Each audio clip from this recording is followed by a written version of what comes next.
Dead games are some of the loneliest places on the entire internet, and in the past half a year, I've found some of the kindest legends ever inside of these lobbies. Someone healing me?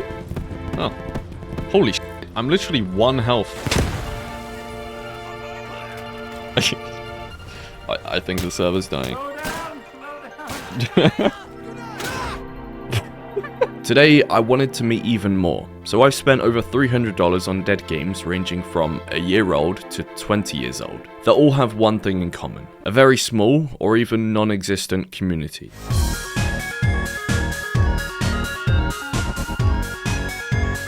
Since its release in 2006, AssaultCube has remained pretty true to its roots, and you can really tell that by the UI. Instead of being presented with a main menu like any regular game, I was put in my own single-player lobby where I could open the menu and select a server while exploring any map I wanted to. The server I initially joined had 10 players, which was pretty much everyone online at the time.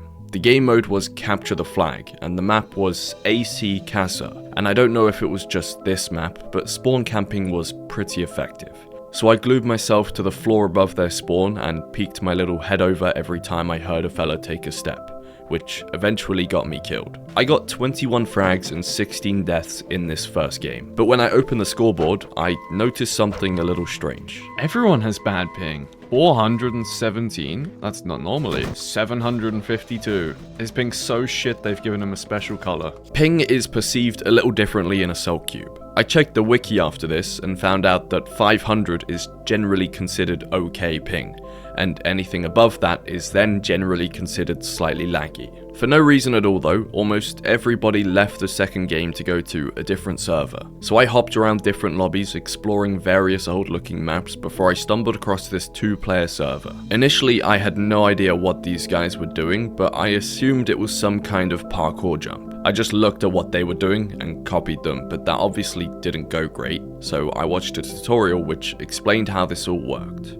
AssaultCube has this mechanic called rifle jump, where shooting at the exact same time as jumping boosts you higher, which was the entire point of this map. There's a lot of videos on YouTube of people performing some worryingly incredible jumps using this mechanic, and after watching a few, I managed to somehow do it myself. Okay, let's do it at the same time.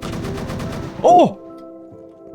Oh! I'm pretty sure this jump isn't too challenging. This is just a case where I actually make it look harder than it really is. Later on I found 2 fellas just 1v1ing in their own server. They're 1v1ing, I don't wanna impede on that. And that's the last thing I did before hopping off. The next day I came back to a server with just a few people. We played Capture the Flag on this one map for a good 30 minutes, and even though it was a 2v1 most of the time, I don't think you can really count me as a whole player. In 2024, AssaultCube is still in development, and you can see everyone who helped contribute to the game on their website. There's a huge list including both active and retired developers who all help make AssaultCube what it is today, and are also the reason why this free game still lives on over 18 years after its initial release. But possibly one of the most important people behind AssaultCube is someone called X-Ray_Dog. X-Ray Dog is the host for all things AssaultCube and manages the payments and upkeep, and also accepts donations for the upkeep. I tried getting in contact with him to ask some things, but I was unsuccessful. So instead, thanks to today's sponsor, I managed to donate $300 in the hopes that AssaultCube can live on for even longer. Quick update, it's now the 29th of March and he did end up seeing my message after I donated, so success. Today's video is kindly sponsored by the most thrilling free-to-play game on earth, World of Tanks. This game is limitless when it comes to what you can do, and with over 600 different tanks to choose from, each fight is always unique. I love seeing how different tanks can look with all the endless customization and upgrades you're given, like camos, personal numbers, and even emblems so you can match your interesting designs with your friends. They've also recently collabed with none other than Ninja Turtles to introduce a bunch of new styles and items in their battle pass. As for game modes, World of Tanks has something for everyone. So regardless of whether you prefer to go in as a lone wolf or as a clan, you'll find one that suits you. Download World of Tanks today for free using my link below. And remember, if you haven't tried World of Tanks before, use the invite code COMBAT to receive 250k credits, 7 days of premium access, and the Cromwell B Tier 6 tank, along with 3 rental tanks. And if you're an older player that hasn't played for over 1 month, you can get yourself 3 days of free premium access, a 7-day rental of the premium Centurion MK51 tank, and even more.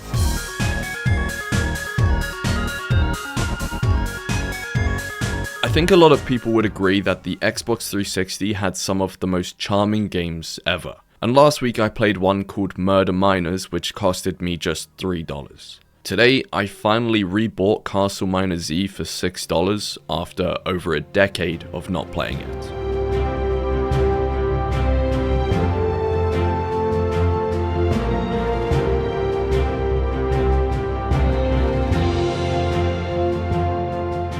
I remember pretty vividly one of the only times I opened this game back on my Xbox. I joined some friends who had built a huge spire of stone in the middle of nowhere, and after 10 minutes I closed the game because my 10-year-old self was shit scared. Thankfully, when I loaded the game up, I saw a public game with 2 guys and joined them instead of going solo. Okay, I can join this one. 2 people. You have been kicked by the host of the session. Okay. The first time I joined, one of the people in game called Brutal instantly kicked me, so I just tried again. I am gonna join again, because I think he misclicked. Come on, please. Oh, Brutal, you f***ing legend. I somehow convinced these absolute legends to let me tag along with them, and I did exactly that. I am afraid. Warlock? Brother, me too. This is kind of wholesome, man. He actually agreed to not kick me. And I know he really wanted to. I mined any coal that I saw for them, and every now and then dropped Warlock everything I had found. In return, he dropped me a shotgun, and later a copper pickaxe. Take this, Rye. Okay. Oh, is this like a copper pickaxe? Oh, it is. Dude. As you could tell, I didn't have a clue what was going on half the time, and having a dragon rip open the cave we were in didn't help me much. Brutal and Warlock had a lot more courage than I did, and when they left the cave to explore the surface, I reluctantly followed. Something tells me this ain't a great idea. I don't know. Maybe it's the incessant screeching from hell? I just got hit. Please let me back in the hole, fellas. Please let me back in the hole. Please let me back in. There were a few people who joined roughly halfway through. One of them was called Bamgam, and he asked us if we used to play CastleMiner Z on the Xbox, and as I thought, Warlock said yes. And that is the majority of CastleMiner Z's modern day player base. People returning to check it out after possibly over a decade of not playing it. These 2 guys though that I just met, they really were f***ing legends. Whenever I ran out of ammo, Warlock was instantly ready to help me out because I had no idea how to craft it, and obviously he had all the resources. He just needs coal. Okay. Wait, do I have any? Did you just give me 5 bullets? Okay, yeah, that'll do. We spent pretty much the entirety of the second night running from everything, towards a new biome that I'd never actually seen before when playing back on my Xbox 360.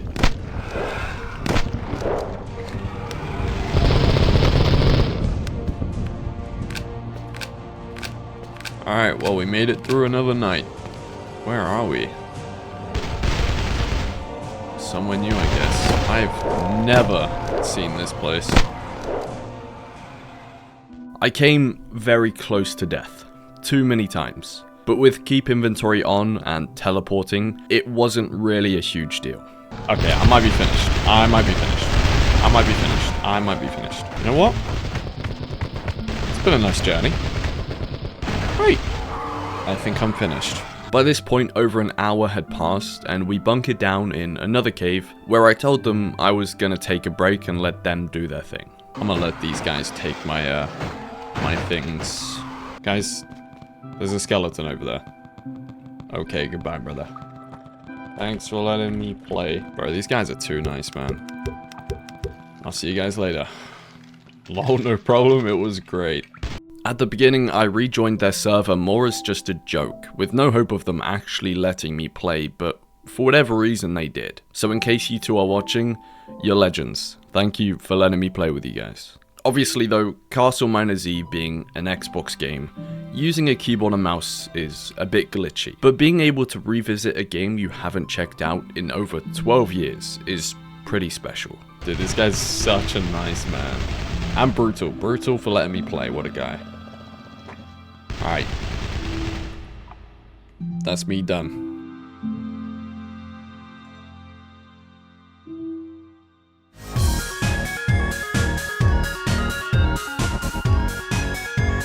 In October last year, I checked out a $15 World War II game called Day of Infamy, and I met two legends, Adam and Muir.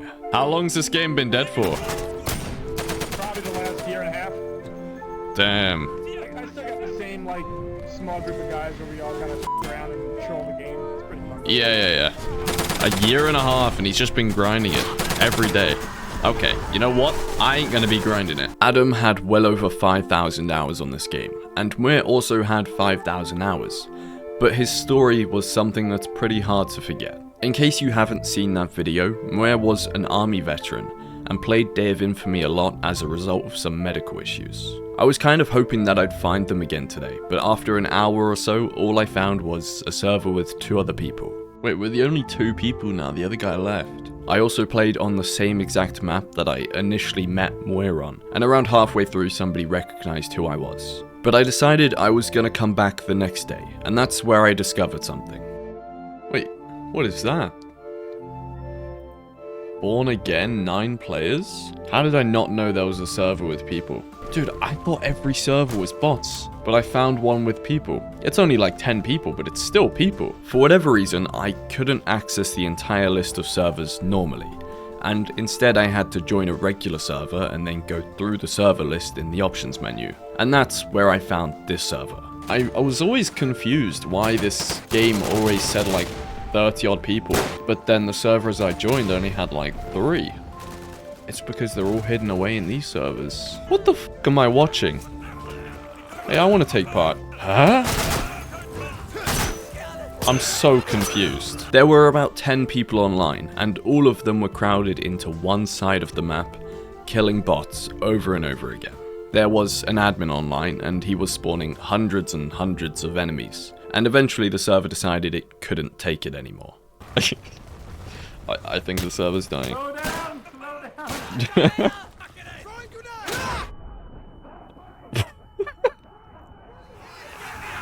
Dude, what am I seeing? Oh, I think the server died. This is probably up there with one of the strangest things I've joined in on.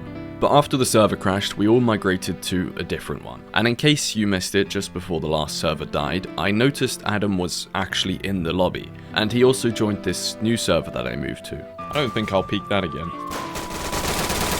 Okay, I peeked it again.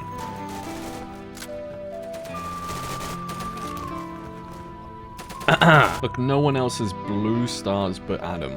And he has 5 of them. Do you know how crazy that is? I don't know how crazy it is, but it's pretty fucking crazy. I honestly have no idea whether Adam ever even saw the initial video, but it was cool to see that he's still around playing day to day. Is that an enemy? Fellas, I might be dead. I might be dead. Oh, it's Adam. If Adam's here, we're good. Oh my god.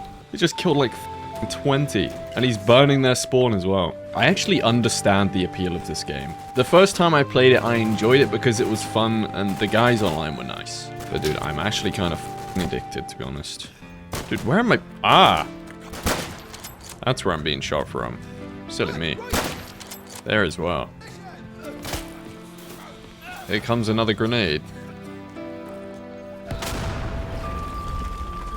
And he just killed everybody. After a few games, a lot of people had left, and by the third, it was just 4 of us. Adam and Captain Prickhard fought from the front lines while I tried to, and repeatedly died. Oh, there he... oh god. This man... Is that a bot? What the f... Whenever they fight me, they're the second coming of James Bond, and whenever they see Adam, they just capitulate and shit themselves. After a while, Adam told me I can just take over bots instead of waiting for someone to respawn me. You can take over that bot right by hitting that bot. I got it. Wait, I can... Oh. He told me I can take over this bot, I didn't realize. I'm so slow, man, I'm so slow. Thank God Adam's just a legend. But I still managed to die a few more times. Holy shit, I almost died already. Adam's still in the middle, I want to go help him out.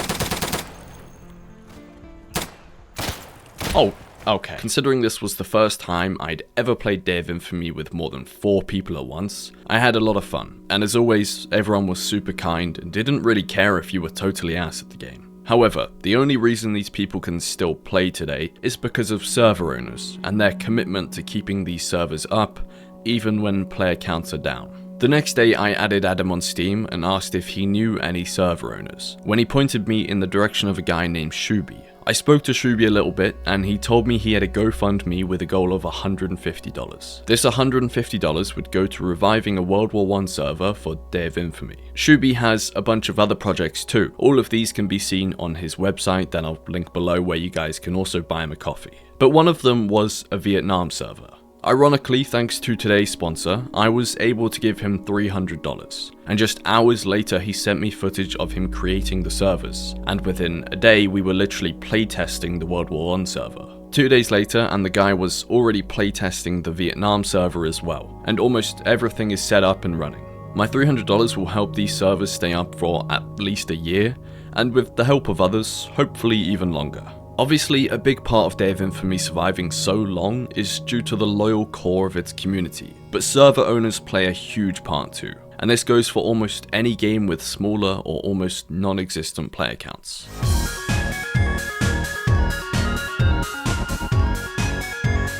The last time I played Squad 44, it had just been acquired by a different development team, and that was just a few months ago now. A big reason for this takeover was the potential this game had, regardless of its $30 price tag. And now that these new developers have made some changes and implemented their vision, opinions have started to form. As you may already know, the new Squad 44 update just dropped, and while there were some good changes, notably fixing the window frame bug, graphical improvements, and weapon improvements, the game took a massive step back by making the core mechanics much closer to Squad in terms of pacing and game structure. The devs set out to balance the game and give defenders a fighting chance. However, in theory and in practice, they swung too hard the other way and removed mobility from a game that sorely needs it. Don't get me wrong, not all of them are positive, that I'll get into later. The player count initially got a huge boost from the takeover, but it's fizzled out roughly to what it was before. If anything, this game is probably furthest from dead out of all the games in this video, but its community is still small, and even at peak times there's usually only 1 or 2 full servers. After I got through the queue, I joined the 101st Airborne, and a squad with some pretty friendly fellas. Might just get this guy. I don't know how to get him, you get him. Killed him. I think there's another one. Yes, there was another one. This fight was roughly 30 vs 30, and I joined about halfway through the game, and after a while my captain had to go, so a guy named Sergeant Luke took over. Oh, is that a German? It really looked like it. Got it. One down. First one. Nice, good job. It definitely was. Maybe could have called that one out. He told me that I should play as a radio man since I can refresh our spawns, which I had no clue what it meant, but he held my hand through it, and it turns out it's literally just 2 clicks. I need a medic here, guys. Doing a good job. You can go ahead and refresh that rally now, right? Yeah, where's it at? Hold T and just click on the refresh. Got it. And I also get this pretty insane gun that I possibly got 1 kill with. Not sure if he actually died. I also got absolutely rolled by this guy who was prone down below, who probably found it very funny that I ran onto the balcony in the middle of a war on the street. I think it's just my timing in these games, because whether it's a player camping in a bush or artillery raining down... Someone healing me? Oh. Holy shit, I'm literally 1 health. Okay. I always seem to die in the most predictable ways possible. down here.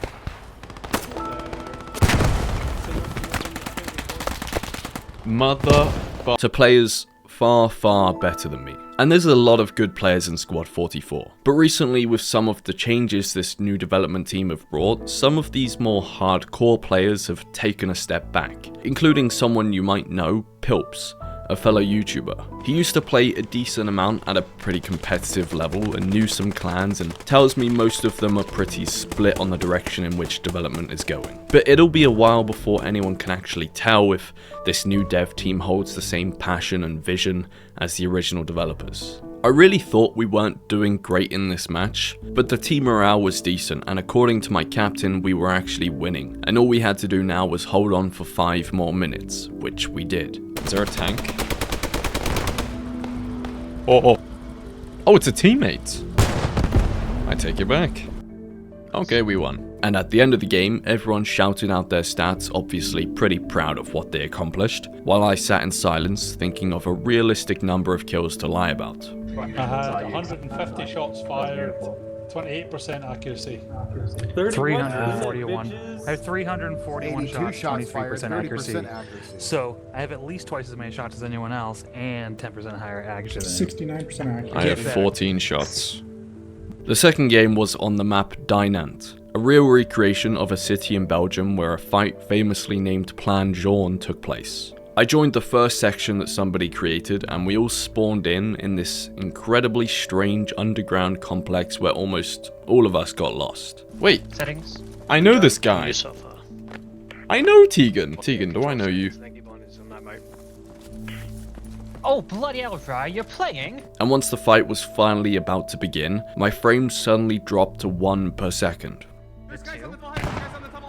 Why is my PC dying? I have no idea whether it was my PC, or maybe even a driver issue that caused my game to absolutely shit itself, but a tree would have probably been more useful than me in that scenario, so I Alt F4'd and spent $60 on a game with 12 reviews.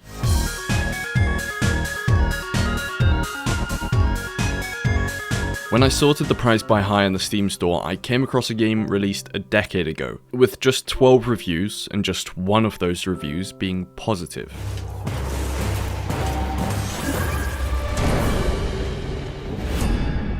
The price tag of Cypress Inheritance is $60, and surprisingly, even after all the negative reviews, the game just recently got upgraded to Unreal Engine 5, which got me excited. I felt this could possibly be a bit of a hidden gem, because not many players had played it recently, and by not many, I mean about 5 guys in the entirety of the last month. When I played it the first time, I went through some very interesting cutscenes. Oh, I can see myself jumping over there. What the f*** is going on? Well, on one side, this game's probably in contention for the worst UI I've ever seen in my life. And then drove around the map until, inevitably, I got my ATV stuck in a tree. Okay, I'm stuck to a tree. I came back the next day just to get my ATV stuck again. It's stuck in a tree again. How is this even possible? This time, in a different tree though. I also found the fellas that patrol this game, and what you're meant to be hiding from, but they weren't as effective as I thought they'd be.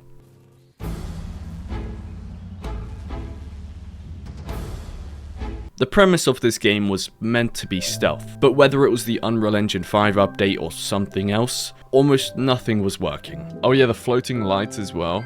If you look up there, there's a bunch of lamps just floating. Oh yeah, this is also an invisible wall. I remember last time you had to like go up here to be able to get in.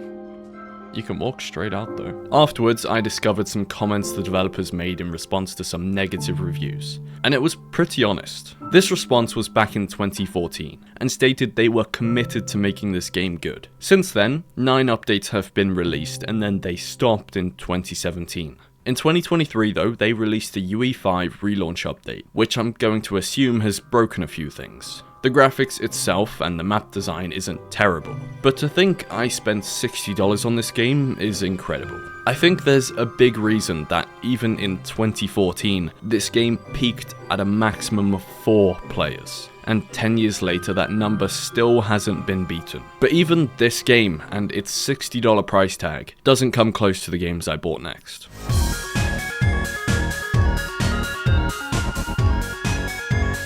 In In the last video, we explored some $200 games, both made by a company called Atomic Fabric. And today I looked a little further into this strange company that seemingly prices 95% of their games above $100, even if they're quite literally just a shitty mobile clicker without the ads. To start, I just bought one of their $100 games called The Hidden Ghost. The premise was to avoid the radar of these security guards and collect little coins and then eventually take out the security guards from behind. No, we don't want to get Then you'd get to the next level where things gradually increase in difficulty with security cameras and just weirder maps. I got to day 21 before my mind just gave out, and instead of calling things there, I wanted to buy one more $100 game. This is the ultimate shot, and you can probably tell what it's about. Keanu shoots the bullet, I control it, and save the dog. Over and over again. There are no upgrades, there's no shop. It is just leveling up and that's it. To me, that's not quite worth the $100, never mind the $200 I paid for each of last video's games. But that's Atomic Fabric's business model. Someone actually commented on my last video that they could also be putting these games in those random key packages, just so they can say it includes a $100 game, and essentially scam the poor fella buying the key. There's a whole industry for disgustingly overpriced games on Steam, and sometimes they'll even contain malware and get banned off Steam. But these games have evaded a ban long enough to convince me that they're at least partially safe. I also discovered some rumors on Reddit that the CEO of Atomic Fabric, Christian Manolaki, also owns other publishing companies on Steam that also have $200 games, but I couldn't find any proof of that. Under Christian's personal publishing page, you can see all of the games have reasonable prices, and some of them actually have a decent amount of reviews, like Conquest Craft. In total, this guy has made thousands of sales though, on these pretty simple games with just a $20 or $30 price tag. And even though the price tag is still a ripoff on most of his personal games, even if he gets just 100 sales, that's already a couple $1,000s. And considering he has over 49 games released in his name, I think it's safe to say something's working. I did send Christian an email to see what his aim was with all of this, but as of the 29th of March, I still have no response. So I just went to get footage of Atomic Fabric's publisher profile on Steam, and when I went to go have a look, it only came up with 6 games. Now, just a couple days ago, there was 18 or 19, almost 20, and at least 90% of them cost over $100. But now it's the 30th of March and there's only 6 games, and it was only last night I sent my email to the CEO of Atomic Fabric asking what their plan was with all of this. As you can see, it was 10 days ago, so 2 weeks after my last video, before I even played this game, they removed the Atomic Fabric and replaced it with this new developer called Beambong Games, essentially trying to cover their tracks. And I'm assuming it's the same for this game as well. Yeah, he removed his own name, he removed Atomic Fabric, and he changed it to Bike Studio. And he's dispersed his games over a few different developer tags. But yeah, I wasn't looking for an admission of guilt, but you know, changing all of this, removing your games off Steam, but still keeping the prices the same, by the way, is kind of an admission of guilt in itself.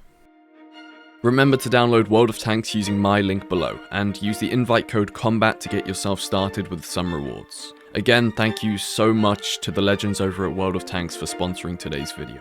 As always, all of these games were recommended by you guys, so if you have a game you think would fit this series, even if it's not completely dead yet, send it to my Twitter DMs and I'll add it to the list. Again, anyone who sends in recommendations, or even if you simply just watch the videos, you're honestly a f***ing legend.